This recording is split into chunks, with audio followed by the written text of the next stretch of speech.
Hi guys, and welcome to part 2 of the Meng World War Toons Sherman M4A1 tank, which I intend to build as a, not so much a replica, but an homage to Oddball, the Sherman tank commander from Kelly's Heroes.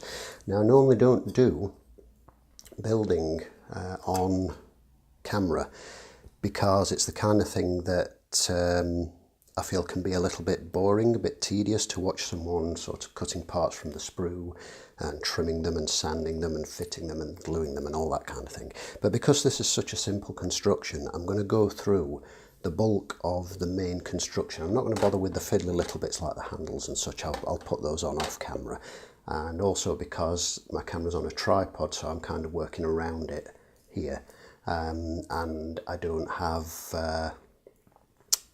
anything to hold my camera above, you know, like a clamp or what have you, so that makes it awkward as well. But what I'm going to do is just go through the process of building essentially the main body and turret assembly, because it is very, very easy and straightforward.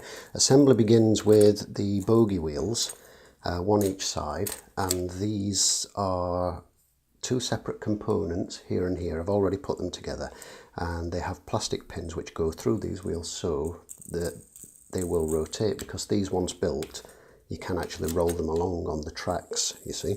And you've got one each side, both the same, and you pop your two wheels onto the plastic pins, you push the other half on, and that's them assembled. The top wheel doesn't move, but that doesn't have to, but these road wheels do actually rotate. So as you can see, you've got mounting points on that side for them, and the detail on that side, which is the visible side.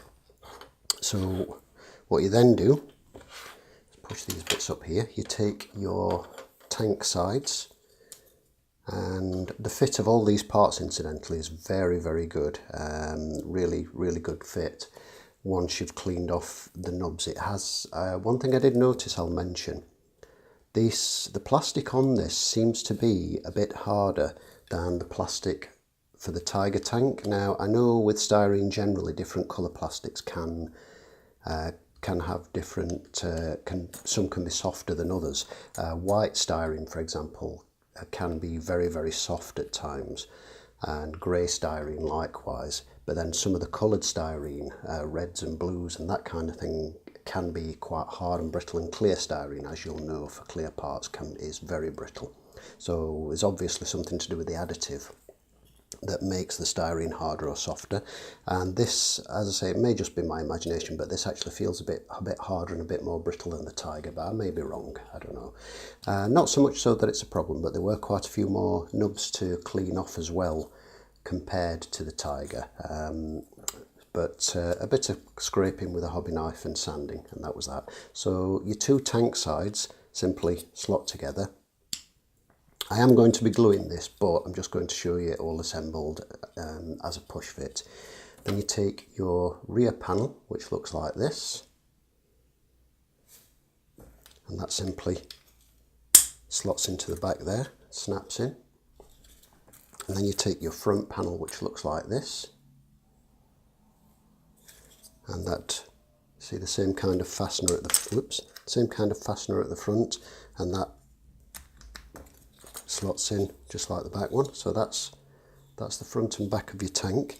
You then take your bogie wheels, and they just clip onto the protrusions at the side of the hull, like so.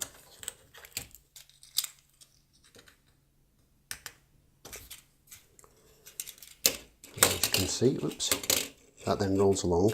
What you would do next is take your idler wheel and your drive sprocket, and is that in focus? Let me just... You take your idler wheel and your drive sprocket and fit them onto there with the polycap parts. Well, they're not actually polycaps, it's actually part of the sprue, part of the moulding, these bits here that push through them. So that's straightforward. I'm not going to show you that, but you put them on there and then put the caps on to hold them in place so that the wheels will still rotate. Next up is your body. locates onto a peg on the front, and you've got these 4 very positive locating pins. So it slots onto those, locates onto a peg on the front, and then snaps down onto the back, as you can hear, like that. You've then got your machine gun, which this actually I'll just mention. Let me get this in close and see if I can focus on this for you. There we go. This was actually quite difficult to put together because the round cap on the front here, let me get something to point with so that you can see what's what. The round cap here on the front slides over the gun barrel, and it's tapered with a groove, and you have to push it over far enough that it clicks over the high point of the taper and into the groove, and that's what holds the machine gun in place, which pushes through the back there on a ball socket.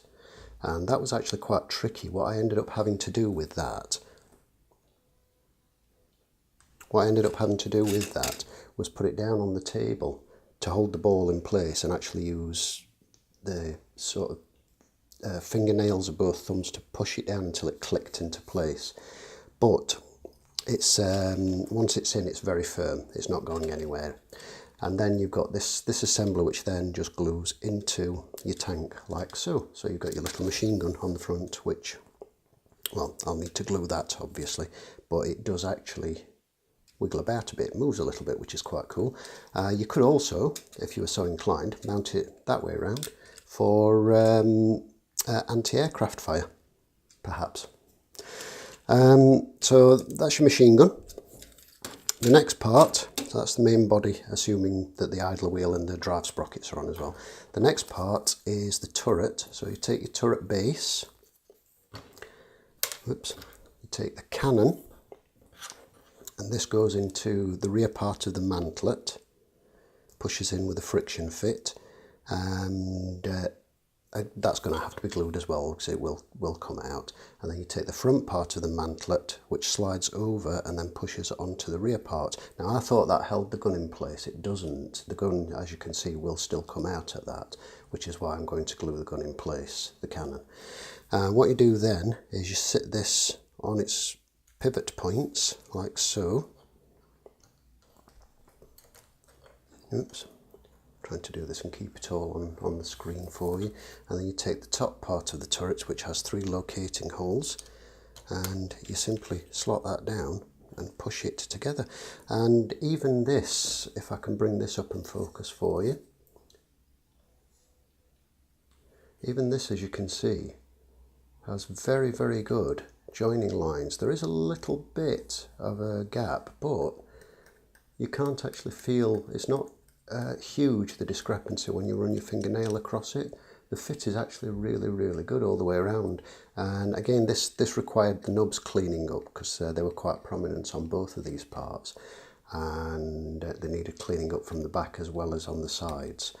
So, but that aside, it's very, very good. The fit's really, really good. And then the turret fits onto, let's focus back onto the body for you. The turret fits onto the body, well, pretty much like any tank model you've ever built, slotting in like so, and then rotates. So you can rotate that. So that's essentially the entire construction of the tank, and I think this is a really, really cute little tank. Of all the Chibi tanks, of the Meng tanks that they make so far, this one is without a doubt the cutest looking one, I think.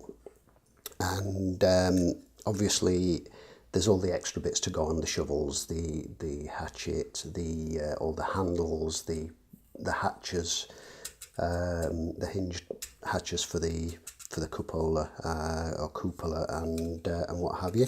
And as I say, I'm going to glue this and do a little bit of filling and tidying up of seams and such like. But that's essentially the construction. You could put this together in 10 minutes, and that's including clipping from the sprues and sanding and filing and what have you. Very, very straightforward. So if you wanted to just build it as a toy to play with, you could have the whole thing done and ready to play with in about 15 minutes flat, I think. So I'm going to go ahead and assemble this properly with glue, and then I'm going to be put all the extra little bits and pieces, the hatches and the handles, and the shovels, and I think that's a starting handle or something, I'm not sure, not entirely sure, but all the extra bits anyway, I'm going to go ahead and put those on, the headlights and such, and the guards. And it's a shame there's no stowage for this, because some little bits of stowage would look nice, but so there's plenty of little sort of handles and things to go on. So I'm going to go ahead and do that and glue it all together properly, and then the next step, or the next video, is going to be painting. And the paint is not going to be, I'm not going to try anything as complicated as I did with the Tiger with the whole pre-shading thing, because frankly I found that was a waste of time for me. So I'm going to go with a straight primer job and then paint over the top of that, and then try a little bit of weathering to fade it down and weather it down afterwards and see how that goes. Thank you for watching, and we'll see you in the next video.